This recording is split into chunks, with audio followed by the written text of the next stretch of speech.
नमस्कार मंडळी, आज आपण पाहणार आहोत मस्त चमचमीत भरली वांगी। लग्नाच्या पंक्तीत आपण जशी वांग्याची भाजी खातो ना, अगदी सेम भरली वांगी बनतात। अगदी 2 स्टेप्स मध्येच तयार होते। इतक्या झटपट होते म्हणून सांगू, पाहुणे आले तर मी ही रेसिपी आवर्जून बनवते। खूपच कौतुक होतं या भाजीमुळे। पाहूनच खावीशी वाटेल अशी भरली वांगी कशी बनवायची हे मी तुम्हाला खूप सोप्या पद्धतीने समजून सांगणार आहे। भातासोबत खायला तर फारच चवीची लागतात। कशी बनवायची हे पाहूयात। यासाठी व्हिडिओ शेवटपर्यंत जरूर पहा। चला मग जराही वेळ न घालवता आपण रेसिपीला सुरुवात करूयात। भरली वांगी बनवण्यासाठी लागणारे सर्व साहित्य अशा पद्धतीने मी इथे घेतले आहे। 1 छोटा चमचा गरम मसाला, 1 चमचा काळा तिखट भाजीचा मसाला, 2 चमचे बारीक केलेले शेंगदाणे, चवीनुसार मीठ, 2 चमचे पांढरे तीळ। तीळ खूप महत्त्वाचे आहेत, भाजीला खूप छान चव येते। 1 छोटा चमचा हळद, थोडी ताजी कोथिंबीर, 8 ते 10 लसणाच्या पाकळ्या आणि खोबऱ्याचे काप। सुक्क किंवा ओलं खोबरं इथे तुम्ही घेऊ शकता। मी इथे ओल्या खोबऱ्याचे काप घेतले आहेत। आता याचे आपण वाटण बनवून घेऊयात। एक एक करून सर्व जिन्नस मिक्सरच्या जारमध्ये घेतीये। खूपच सोप्या साध्या पद्धतीची ही रेसिपी आहे। खूप जास्त कष्ट न घेता बनते आणि चवीला पण भारी होते। एकदा तुम्ही बनवलीत ना तर नक्कीच तुम्ही सारखी बनवाल। सर्वप्रथम पाणी न घालता एकदा मिक्सरला आपण हे सर्व जिन्नस फिरवून घेणार आहोत आणि नंतर थोडंसं पाणी घालून वाटण एकसंध बनवून घ्यायचं आहे। तर या ठिकाणी वाटण बनवून घेऊयात। इथे पहा वाटण तयार आहे। थोडे पाणी घालून वाटण बनवून घेतले आहे मी। पहा अशा पद्धतीचे वाटण बनवायचे आहे। अगदी छान असे वाटण आपले बनवून तयार झालेले आहे। भरली वांगी बनवण्यासाठी हे पहा अशा पद्धतीची वांगी असावी। सर्वात महत्त्वाचं वांगी ताजी असायला हवीत। अशी छोटी छोटी वांगी घ्यायची आहेत। हिरवी देठ असलेली काटेरी वांगी असावीत। वांगी ताजी असतील तर भाजी चवीला छान लागते। तर पहा या ठिकाणी मी छोटी काटेरी ताजी अशी वांगी घेतली आहेत। एकूण 7 ते 8 वांगी मी इथे घेतलेली आहेत। वांगी स्वच्छ धुवून घेतली आहेत। आता आपल्याला वांगी कट करून घ्यायची आहेत।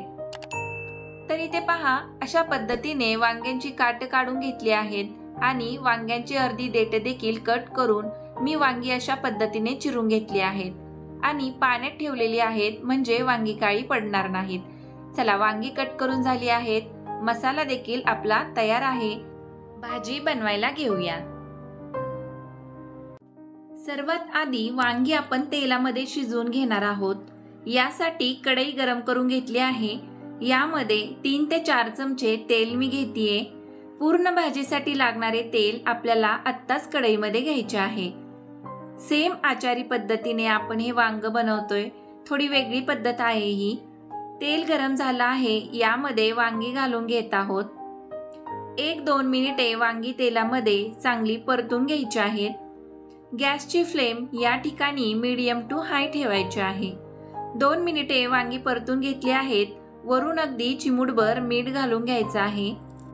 आता झाकण ठेवून मध्यम आचेवर वांगी मऊ होईपर्यंत आपल्याला शिजवून घ्यायची आहेत। खूप कमी वेळ लागतो। 5 ते 6 मिनिटात वांग मऊ असं शिजलं जातं। अधूनमधून एकदा चमच्याने परतून घ्यायचं आहे, म्हणजे वांगी सर्व बाजूंनी मऊ होतील। आणखी 2 मिनिटे असेच झाकून ठेवूयात। आता पहा पूर्ण 6 ते 7 मिनिटे झाली आहेत। वांगी छान मऊ झाली आहेत। पहा छान मऊ असं वांग शिजलं आहे। आता वांगी प्लेटमध्ये काढायची गरज नाही, यामध्येच आपण मसाला परतून घेणार आहोत। यासाठी थोडीशी वांगी बाजूला काढून घेतीये, म्हणजे आपण मसाला परतून घेऊ शकतो। आता यामध्ये घालतीये छोटा अर्धा चमचा मोहरी आणि छोटा अर्धा चमचा जिरे। हे दोन्ही छान फुलू द्यायचे आणि आता यामध्ये आपण बनवून घेतलेले वाटण घालायचे आहे। मध्यम आचेवर हा मसाला वांग्यासोबत आपल्याला परतून घ्यायचा आहे। थोडा हलक्या हाताने आपल्याला परतून घ्यायचा आहे। सुगंध अगदी छान मस्त दरवळतोय। खूप मस्त लागते ही भरली वांग्याची भाजी। कढीपत्ता घालायचा आहे वरून। फोडणीमध्ये कढीपत्ता टाकला तर खूप तेल उडतं, त्यामुळे मी असं वरून घालते शक्यतो। एकदाचे हलक्या हाताने परतून घ्यायचे आहे। आपण वाटण बनवले होते त्या भांड्यामध्ये 1 कप पाणी घेऊन तेच पाणी यामध्ये घालतीये। खूप जास्त पाणी घालायचं नाही। 4 ते 5 मिनिटे मध्यम आचेवर भाजी उकळत ठेवायची आहे, म्हणजे ग्रेव्ही मधलं पाणी कमी होतं आणि भाजीला रंग छान येतो। तर पहा इथे किती सुंदर रंग आलेला आहे। कन्सिस्टन्सी पहा किती छान आलेली आहे, पाहूनच खावीशी वाटते ना। या ठिकाणी आपली लग्नाच्या पंक्तीतली चमचमीत भरली वांग्याची रेसिपी तयार झाली आहे। तर नक्की अशा पद्धतीने भरली वांगी तुम्ही बनवून पहा। मस्त परफेक्ट तयार झालेली आहे। तुम्ही या पद्धतीने नक्की बनवून पहा भरली वांगी। अगदी साध्या सोप्या पद्धतीने समजून सांगितली आहे। मी बनवलेली रेसिपी तुम्हाला कशी वाटली हे मला कमेंट करून सांगा। रेसिपी आवडली असेल तर व्हिडिओला लाईक आणि शेअर करा। सर्वात महत्त्वाचं अशाच मस्त खमंग परफेक्ट रेसिपींसाठी DK स्टायली किचनला सबस्क्राईब करा। हा व्हिडिओ पाहिला त्याबद्दल तुमचे खूप खूप मनापासून आभार।